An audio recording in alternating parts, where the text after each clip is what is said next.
memberikan kesempatan untuk sama-sama bergerak.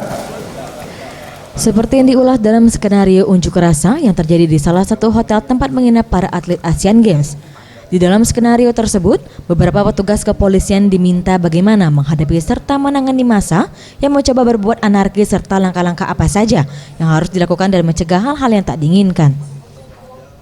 Kombes Pol Setio Budi dan Satgas Asian Games Palembang mengatakan, kegiatan yang digelar Polresta Palembang ini sudah sangat bagus, di mana dalam kegiatan Tactical Floor Games ini dapat dilihat bagaimana para petugas menangani serta taktis dalam melakukan pengamanan Asian Games nanti.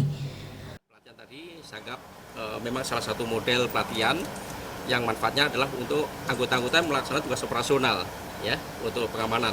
Tadi sudah bagus, mungkin perlu dikembangkan lagi, masih ada sisa waktu ke depan untuk menghadapi tanggal 18. Nah, mungkin tanggal 14 nanti mungkin ada pergeseran pasukan yang akan di-backupkan ke Polda Sumatera Selatan.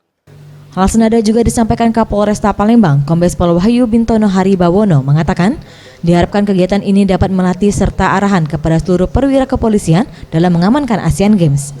Ini dilatihlah kepada seluruh personel ini melalui metode tactical floor game ini, ya. Karena apa?